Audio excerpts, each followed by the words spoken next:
Bem-vindos a mais um podcast da Doutora Gi. Como habitualmente a gente já sempre começa, porque é verdade, eu trouxe uma convidada super especial, uma convidada inteligente, que vai tratar de um assunto que eu amo conversar pessoalmente, que é a Lourivânia. A Lourivânia, ela é psicanalista, terapêutica... Eu erro toda hora. Terapêutica sistêmica, terapêutica tântrica, proprietária de um núcleo terapêutico voltado para o atendimento psicológico e, além de tudo, mãe, todas essas tarefas que a gente acumula na vida, né, Lourivânia? Bem-vinda, Lourivânia. É um prazer estar aqui com você. Obrigada pelo convite. É uma honra. Eu que agradeço. Conversar, eu acho que a base de tudo na nossa vida é o psicológico. Com certeza. E eu, pessoalmente, adoro isso. Eu acho que a gente explora muito pouco. A gente trabalha muito pouco, pessoalmente, né? Porque eu acho que a gente vai ter espaço de conversar. A gente estava conversando um pouquinho ali nos bastidores. Pessoalmente, a gente trabalha muito pouco isso, pelas nossas dificuldades mesmo, né? De criação psicológica. Mas eu acho que no ramo da saúde, a gente trabalha pouquíssimo. E quando a gente fala de emagrecimento, eu não consigo enxergar o processo do emagrecer, da reeducação alimentar, da reestruturação dessa parte que é tão crucial na nossa vida, sem pensar numa reestruturação psicológica. Eu costumo dizer para meus pacientes que eu acho que a alimentação é o último vício permitido, socialmente aceito, né? Teve época que era o cigarro, que podia, era bonito, hoje em dia não pode mais, o álcool, e a comida ainda é um vício aceito, né? Com certeza, mas a alimentação é a base de tudo, né? É um contato que a gente tem desde muito pequeno, né? Como foi introduzida essa alimentação na nossa vida? Perfeito. Começa aí. Né? Então, hoje em dia, é parte muito importante você saber o que você come. Antes, por exemplo, meu filho tem 31 anos. O açúcar não era vilão na época que ele nasceu. Eu não conseguia amamentá-lo. Então, eu colocava açúcar na mamadeira. Hoje, a gente entra na internet e vê que isso é um absurdo. Né? Então, é muito provável que daqui a um tempo a gente vai ter outras coisas que vão se tornar vilãs, né, dentro da alimentação. Mas em relação a comer e a obesidade, a compulsão, o link é muito grande, o elo é muito forte, né? É impossível a gente não trazer esse assunto e linkar essas duas coisas. Perfeito. Você sabe que eu sou mãe recente, né? Eu tenho um filho de 3 anos. E se tem um negócio que bota a gente em contato com a gente mesma, é a maternidade, né? Tanto que você trabalha com constelação familiar, eu até preciso fazer uma, viu? Nunca fiz, tenho vontade. Mas depois que eu virei mãe, eu já trabalhava com obesidade. O meu marido, ele é um ex-obeso. Eu falo que meu marido ex-obeso não existe. Ele é um obeso magro. Porque ele é muito compulsivo, né? Mas se você olha, ele tá hoje com 80 quilos. Mas ele já pesou 130. E aí, quando meu filho nasceu... Meu filho nem comia ainda, tanto meu marido é ex-obeso, que ele acordou um dia assim, eu tive um pesadelo. Falei, meu Deus, o que aconteceu? Eu sonhei que o Luca falava a primeira palavra. E qual era ele? Coxinha. Cara, olha como isso tá dentro do coração e do medo dele, do filho ser obeso, né? Por tudo que ele viveu. E aí, eu lembrei do meu filho agora, porque eu sou de família italiana. E aí, minha mãe, que tava em casa esse final de semana, inclusive, ela faz assim, ó. Luca, come o prato inteiro, filha, a vovó fez com tanto amor. Cara, essa frase é uma frase que embasou a minha vida inteira. E aí eu respondo assim pra ela, de maneira muito leviana, depois você me corrige. Falo, amor, a gente pede abraço, mãe, não é comida. Comida é pra nutrir. Se ele tá satisfeito, tá ótimo. Se você fez com amor, dá um abraço, né? Então, mas são crenças. A alimentação é crença, né? Porque, assim, antigamente, uma criança saudável era uma criança obesa. Tão gordinha. Ai, como ele é lindo, olha, né? Agora, já se pensa mais na alimentação. Mas está muito arraigado nas nossas raízes a alimentação. Por exemplo, você vai chamar uma pessoa na sua casa, você vai servir alguma coisa. Perfeito. É sempre em volta de uma mesa. É um churrasco, é um jantar, é sempre envolvendo comida. Verdade. Né? Então, é muito forte esse elo de ligação. Só que ela traz um conforto imediato, né? Comer traz um conforto imediato. Por quê? Porque o nosso cérebro, ele precisa urgente se sentir confortável diante de situações específicas. Por exemplo, você está estressado. Você jogou cortisol no seu corpo. O que o seu corpo vai fazer? Aumentar a dopamina. Como? Trazendo um prazer imediato, um chocolate, não alivia? Eu mereço. Não fala quando a mulher está com TPM, joga um chocolatinho ali que ela calma. Verdade. Porque o corpo precisa disso, do prazer imediato. E aí que vai se tornando compulsivo, porque cada vez ele vai precisar mais. Agora, isso é muito louco, porque a gente tem outras vias de obtenção de dopamina. Sim. Né? E aí a gente fala dos vícios, inclusive, né? Então, eu tô muito estressado, acendo um cigarro, tô muito estressado, vou fazer uma atividade física. E aí tem outros vícios, tem pessoas que são viciadas em sexo, né? Em jogo, que é essa estimulação alta e imediata. Em telas, que eu acho que isso é um vício que a gente tem que falar hoje, né? Em dopamina. E aí, mas o que você acha que conduz esse vício da dopamina, no núcleo familiar até, ser para alimentação? Sempre existe uma falta em nós. E a compulsão, ela é a raiz dessa falta. Né? Então, assim, quando eu tenho um vazio existencial, esse vazio tem que ser preenchido por alguma coisa. E aí que entra os vícios. Álcool, bebida, comida, qualquer tipo de alimento, compra, vício em pornografia. Mas a gente, como psicanalista, a gente vai buscar a raiz da questão. Então, por que eu preciso comer para me sentir melhor? Como que eu fui tratada na minha infância? Como que foi introduzida a alimentação na minha vida? Tem crianças, como você mesmo deu o exemplo da sua mãe, teve crianças que apanhavam quando deixava no prato.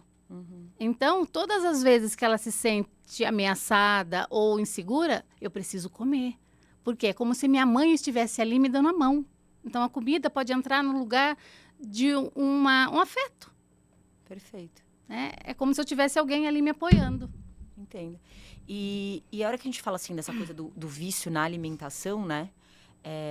O álcool entraria da mesma maneira? Sim. Sempre nessa coisa, tá? E quando você não trabalha, o vício ele só migra. Porque ele desloca. Então, você trata um vício de álcool, a pessoa pode passar para drogas, pode passar para comida, pode passar para compras. Se você não tratar o buraco, o conflito que levou a pessoa a ser alcoólatra, ela vai ficar girando. E isso é uma coisa muito legal de você falar, que na hora me vem um pensamento do bariátrico. É muito comum, então assim, vamos lá, para te falar um pouquinho, né? O balão intragástrico, né, ou a gastroplastia endoscópica, que é o que nós trabalhamos, ele é um método reversível. O balão intragástrico é mais reversível ainda. Por quê? O que eu acredito, né, Lorivânia? Eu acredito que o tratamento de uma doença crônica precisa de um pontapé inicial, como qualquer outra doença. O mais difícil, né, é esse pontapé inicial, muitas vezes, né? Não quando a gente entra em contato com o problema, aquilo não se torna difícil também. Mas esse pontapé inicial de você se colocar em contato. Só que o balão, ele tem um período de tempo. Então, ele dura de 6 meses a 12, então naquele momento, e ele é altamente reversível. Se tudo deu errado, eu vou lá, vou até o hospital que eu passei, eu tiro o balão, né? Então é reversível, ao contrário da bariátrica. E eu vejo muitos pacientes que acabam, porque hoje a gente é uma sociedade, além de tudo, imediatista. A gente quer o resultado, né? Quer o efeito, não quer o meio, né? E aí a gente acaba, quer emagrecer, precisa emagrecer, tô acima do peso, aquela pressão social, psicológica, física. Bariátrica parece ser uma resolução fácil. E aí você vê muitos pacientes sendo encaminhados para bariátrica e trocando vício. Eu pego muito paciente alcoólatra pós-bariátrica, né? Eu acho que já está mais ou menos em 70%. Quando não é tratado com a terapia. Perfeito. Eu acho muito legal você falar do balão pelo seguinte, ele faz um casamento perfeito com a terapia. Porque quando você coloca o balão, a pessoa ela é impedida de comer. Mas isso não muda hábito. Isso não tira compulsões. Ela continua com aquele buraco. Ela continua com o buraco. Então, se você entra imediatamente, antes dela fazer o procedimento, você já entra com a terapia e acompanha, é um aliado perfeito. Porque o tempo que ela está com o balão, você tem tempo de investigar de onde está vindo aquela compulsão. Aquela autossabotagem. Ou da pessoa enxergar, né, Lorivânia? Porque eu acho que quando a gente tem... A obesidade, ela é multifatorial, né? Então, tem aquela coisa da compulsão, que veio de um buraco emocional, que tem alguém do lado, que muitas vezes o marido talvez até ela tenha buscado aquilo, né? Incentiva, né? Então, é muitas mudanças que envolvem, né? E aí, até eu tive um caso muito interessante de uma paciente que a gente passou balão, uma paciente orientada da área da saúde, ela era farmacêutica, que ela passou o balão, precisava perder um peso, não tão grande, tá? E tava tudo bem com o balão. A primeira semana do balão, a dieta é muito restrita. O primeiro mês, na verdade. Então, na primeira semana é líquida, na segunda é pastosa. E aí, nessa transição de consistências, ela não conseguia comer pão, né? E a família dela comia, acho que ela morava numa padaria, a família dela comia muito pão. Essa moça, ela abriu um quadro depressivo gravíssimo, porque ela não conseguia comer pão. E foi uma das pacientes que eu encaminhei no primeiro mês do balão pro tratamento psiquiátrico. E aí pode parecer uma bobeira, falar, pão? Não consegue comer pão? Mas por quê? Ela com certeza, eu não sei, você deve estar até traçando, né? Eu vejo a nuvenzinha aí, deve ter alguma coisa muito relacionada a isso, ao pão. Porque ela abriu um quadro emocionalmente muito, muito, muito grave ao meu olhar, né? Que não sou psiquiatra, não sou psicóloga, mas em relação ao pão. Mas o que o pão significava para ela? Exato. Né? Então, assim, de repente, a família se unia para tomar um café. Então, o pão, ele não é só pão. Ele tem um peso afetivo muito maior ali. E quando você impede a pessoa de fazer isso, sem ela se preparar para os problemas que ela vai ter que enfrentar, é como se você estivesse arrancando o chão dela. Você tá tirando. Eu estou. Como que eu posso dizer? Eu estou falhando com a minha família. Eu não tô pertencendo mais àquela família. Porque eu não posso mais comer pão. Né? Então, isso me fez lembrar de um caso de uma moça que foi no cabeleireiro e cortou um dedo do cabelo. Minto. Ela pediu pro cabeleireiro tirar um dedo, ele tirou 4. Ela chegou no meu consultório em crise. Porque o cabelo significava o quê para ela? O pai alisava o cabelo dela todas as noites antes de dormir. O pai já tinha ido embora. Então, é sempre além do que a gente está vendo. Não é o pão. É o que aquilo... O que você tirou dela? Exato. Quando você disse que ela não podia comer pão? Com certeza. Entendeu? E aí, assim, quando você se propõe a fazer um tratamento completo, não interessa por onde começa. Então, a gente pode pegar um paciente obeso que venha da tua consulta para mim. Sim. Né? Olha, eu vi que ele tem isso, ele já melhorou, agora ele precisa de alguma coisa fisicamente para ajudar. Mas eu também posso, e isso é uma coisa que eu falo com muita vergonha, que os médicos, tem muito médico ainda que precisa evoluir nisso, eu posso receber esse paciente no meu consultório e ver que ele tá ali, e na maior parte é isso, ele não é obeso porque ele quer, ele não come porque ele quer, porque tem isso também, né? Ai, fecha a boca. Que emagrece. Isso não existe. Não é fraqueza, Não é. E aí, por conta de você puxar a primeira linha, olha aí, essa paciente, ela encontrou. E aí, a hora que ela trata, a hora que ela, com certeza, né, a gente seguiu depois e ela teve um resultado super legal, mas a hora que ela conseguiu se botar em contato nisso e ela aceitar, encontrar um bom profissional que ajude ela a tratar isso, o que era difícil muitas vezes vai se tornando fácil, porque ela enxerga ali, né? O que eu vejo muito dentro da terapia sistêmica, na constelação familiar, você não vê o indivíduo, você vê o sistema como um todo. Então, não se trabalha só o indivíduo. Como que foi esse sistema? E muitas vezes a pessoa é obesa porque alguém do sistema passou muita fome. Então, eu como por essas pessoas. Eu preciso de fartura para que eu honre essas pessoas que não tiveram nada na mesa. Então, é aquela mesa farta, faz comida para 2 pessoas, parece chegar um batalhão ali, tem comida. Por quê? Porque lá atrás faltou. Perfeito. Então, crianças que viram muitas brigas de pai, e aí, para se distrair daquilo, a mãe colocava ali uma bolachinha e falava, fica ali no quarto, tó. Ela liga aquilo. Se ela está em crise com alguma coisa, aonde que ela vai buscar consolo? Naquele cantinho na dela. Na comida, ali. Naquele cantinho, entendeu? Então, sempre não é só comida. E acho que a gente até pode transcender isso. Não é só comida, não é só bebida. E eu acho que tem muito, assim... Você tem algum caso que seja muito ilustrativo dessa coisa do socialmente aceito ou não, em relação a essa coisa do prazer vindo da boca, vindo da ativação imediata de hormônios que nos dão prazer, né? Que nos dão alegria? Eu tenho um caso bem polêmico. Ai, a gente gosta de polêmica. Eu atendi uma pessoa que ele chegou no meu consultório. No momento que ele me ligou, ele falou que ele precisava de terapia para resolver questões profissionais, porque ele não conseguia dar continuidade a nada. né? Mas, assim, a partir do momento que ele entrou, eu percebi que ele tinha, assim, um jeito mais afeminado. Mas, assim, a gente, como terapeuta, a gente não trabalha o que a pessoa não traz. Se não é conflito para a pessoa, não sou eu que vou startar o gatilho, né? E aí a gente foi fazendo a terapia e eu percebia que era muito raso. Tinha algo ali. E como ele não conseguia e não me dava espaço para entrar, eu fui ali nadando na superfície com ele. E nisso a gente conversou sobre muitas coisas. Ele me falou que ele tinha uma mãe extremamente rígida, era uma mãe totalmente desequilibrada emocionalmente, seguia uma religião à risca ali, com muita rigidez, e ele apanhava muito quando criança. Principalmente quando ela queria... Ele não tinha voz, nem desde pequeno. Por exemplo, não gosta de uma coisa, era obrigado a comer. Então, a alimentação já foi, não pode restar no prato. Então, já foi uma coisa, assim, dolorosa. E nesse processo, quando ele estava mais ou menos com uns 3 anos, que ele estava aprendendo a controlar o esfíncter, né? Que é a criança está na fase anal dentro da psicanálise, a gente chama de fase anal. A mãe acordava ele e punha ele no piniquinho. Ele tinha que fazer cocô na hora que ela queria. E se ele não fizesse, ela simplesmente punha a cuequinha nele, e se ele fizesse na cueca, ele apanhava. Então, olha que tortura. Ele tinha que comer o que a mãe queria, ele tinha que fazer tudo na hora que a mãe queria. E ele foi crescendo. Até que chegou um dia que ele falou pra mim, eu tenho uma coisa pra te contar. Eu sou gay. E eu falei, tá, e como é isso pra você? Ele falou assim, é muito doloroso, porque eu não me aceito gay.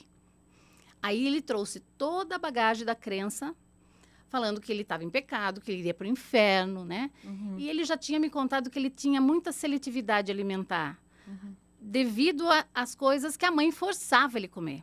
Então, assim, dependendo da textura, ele não conseguia comer. E eram coisas bobas, como banana, maçã, entendeu? E aí, quando ele me falou disso, que ele era gay, eu percebi, assim, uma dor tão grande nele, né? E eu falei... Tá, mas como é para você? Ele falou, é extremamente difícil, mas não é só isso. Eu não consigo manter parceiros, porque eu tenho um problema bem sério. Depois que eu tenho uma relação, eu peço para o meu parceiro defecar em mim. Aí você já vê que o negócio é mais profundo. E o quanto a sociedade encaixa a gente em moldes, né? E ainda eu falei, nossa, isso é bem mais... É complexo mesmo. Ele falou assim, mas tem mais uma coisa. Eu como. Então, aí você vê, na hora que ele me falou, é tão interessante, porque assim, para um paciente expor isso, ele precisa ter criado uma aliança terapêutica com você muito forte. E ter chegado num ponto emocional ali que ele construiu muito profundo. E aí ele olha nos seus olhos para ver se você vai julgar. Né? E se você julgar, fizer alguma cara de nojo, você perdeu o paciente. Também não deve ser fácil. Então você... mas o que é o meu treino? Eu vou buscando em que fase que está esse problema. E aí eu falei para ele, e o que você se lembra da sua infância? Aí ele falou, quando eu fazia cocô na cueca, a minha mãe me batia. Então eu tinha pavor de fazer. E um dia eu fiz, que eu estava brincando, eu não percebi, e no desespero eu tentei tirar ele da cueca e caiu no chão. Ela veio, me pegou, como tem gente que ainda faz com cachorro, pelo pescoço, pôs bem próximo e falou, a próxima vez você vai comer. Então, como ele não se aceitava gay e ele achava que ele estava em pecado, quando ele não resistia, porque o prazer era mais forte, ele tinha que se punir. Ele estava fazendo o que a mãe fazia com ele. Exatamente. Olha que louco. Mas sabe assim, eu acho que isso é de uma grandeza... tem até beleza nisso, no sentido dele ter chegado nessa profundidade, ter conseguido trazer isso à luz para se tratar. Mas olha pelo que foi. Por um processo... Exatamente. Que não tem nada a ver, né? Não teria, a olhos simplistas, nada a ver com isso. Mas é a ponta do iceberg. É o que traz a pessoa até o profissional, né? E cabe o profissional aprofundar isso e trazer isso à luz do... Tá tudo bem, né? Cada um tem os seus e quem tá aqui para julgar, né? E aí, eu acho que assim, eu amo o que eu faço. Então, eu procuro sempre cursos que me tragam mais clareza do que pode me ajudar no consultório. E aí entra a sistêmica, entra a terapia tântrica, entra várias coisas. E aí, o que eu trabalhei com ele? a sua mãe não está mais aqui. Né? Você não é mais essa criança. Você está no controle da sua vida. Então, vamos devolver esses pesos que não são seus para sua mãe, para você ficar só com o que é seu? Perfeito. E aí ele conseguiu elaborar isso, porque assim, tá no inconsciente. Enquanto você não traz à luz, a pessoa não consegue elaborar. E às vezes é uma coisa tão simples, uma fala faz a pessoa mudar. Perfeito. Né? E aí ele conseguiu resolver isso, saiu da casa, foi morar sozinho em São Paulo, assumiu a sexualidade dele e tá feliz hoje. Entendeu? É isso. E assim, quando a gente fala de um caso desse, as pessoas gostam de ouvir porque falam, nossa, mas o fluxo, a ordem operacional é muito parecida com outros. Sim. E o que cabe a nós? É oferecer, quando essa pessoa vem até nós, esse suporte. Seja ele alimentar, no meu caso, ou seja ele psicológico, no seu. Sim. E isso vem do processo do atendimento multidisciplinar, da conexão do ser humano com ele mesmo, né? E pode parecer simples, né? A gente falando aqui, que bom que é simples, né? Sinal que pra gente, dentro da nossa área de atuação, a gente evoluiu nesse sentido. Mas é muita coisa que envolve. E o peso é assim também, o peso psicológico e o peso do corpo, né? A pessoa vai achando que ela cabe naquele espaço, naquele corpo, naqueles hábitos, né? Você é tão linda. Imagina estar acima do peso. Mas o emagrecer é muito mais, né? E aí, quando você tira o paciente de um hábito de aceitação de sexualidade ou de um hábito de aceitação de recompensa alimentar, e você gradativamente consegue tirar ele dali e colocar ele em outro lugar, como é esse pós? Né? Eu vejo isso, e isso é uma coisa até que eu até tenho essa curiosidade, fica a minha lição de casa. E esse paciente mais magro, com essa nova vida, que teoricamente ele começou, porque nunca é em um ano que a gente resolve. Uhum. Como ele vai no pós? Né?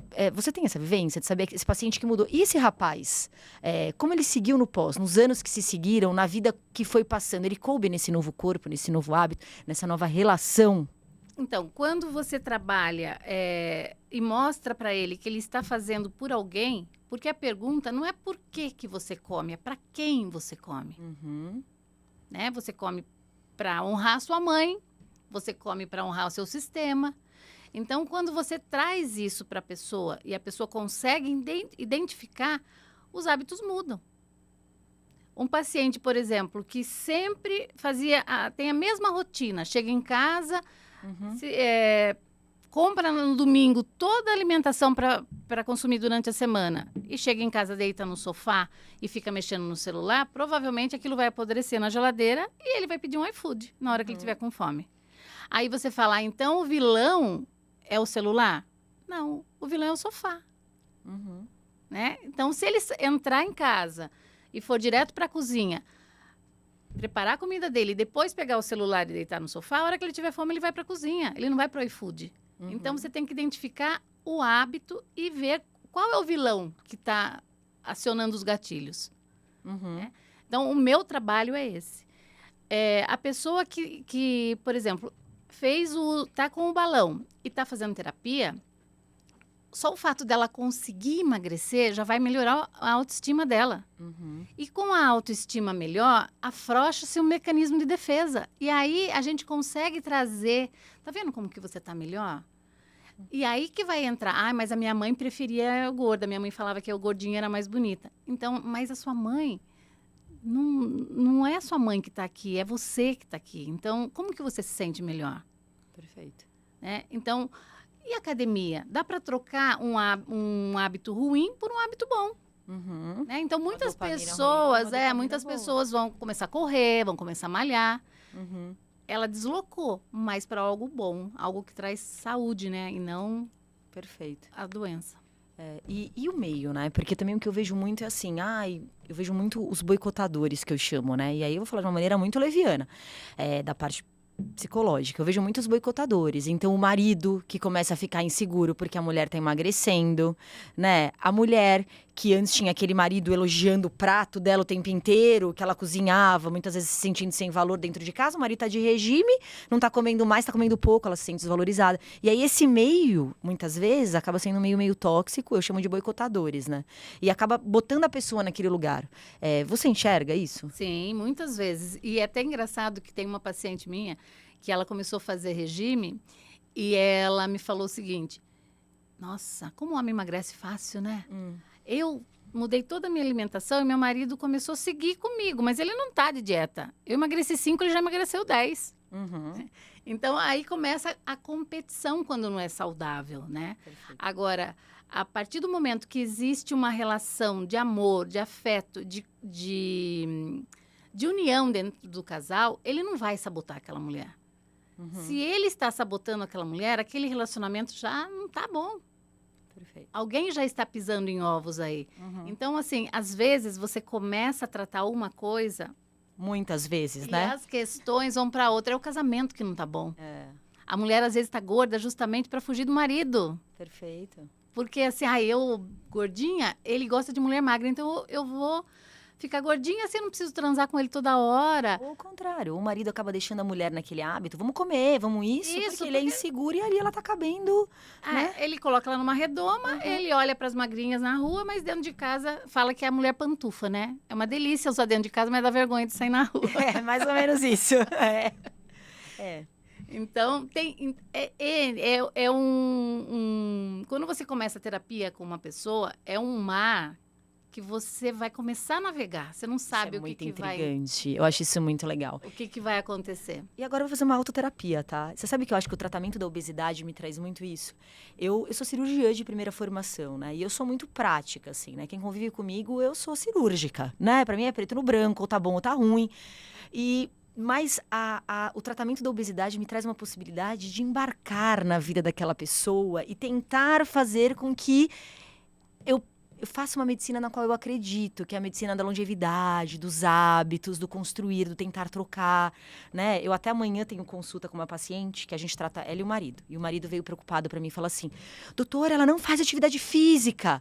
Mas ela tá comendo direito, ela não tá se boicotando. Ela era aquela mãe que chegava, fazia comida pra todo mundo, mas quando os filhos não estavam, era iFood. E ela, no final, tava. Então, hoje ela come, ela impõe o limite da alimentação dela, ela trata aquilo. E aquilo pra mim, eu falei, gente, eu consegui. Porque a alimentação é quase que 100% da vida da pessoa. A gente come de manhã, a gente come... A atividade física tá faltando? Tá. Mas a atividade física consegue entrar como uma obrigação. Comum, né? Agora, a alimentação... Então, eu sinto um prazer, assim, quando eu consigo, né? Então, eu acredito muito nessa coisa do navegar, né? Do navegar ao tratamento, navegar nos hábitos. Eu gosto muito disso. Então, eu vou fazer uma pergunta polêmica para você. Ai, ai, ai. Você sabia que, segundo Bert Hellinger, né, que é o pai da constelação, não é a gente que escolhe a profissão, é a profissão que nos escolhe. Uhum. Por que você trata a obesidade? Quem no seu sistema era obeso? Isso é muito louco, eu vou devolver, hein? Isso vai virar corte polêmico. E se viralizar, vai viralizar minha vida pessoal.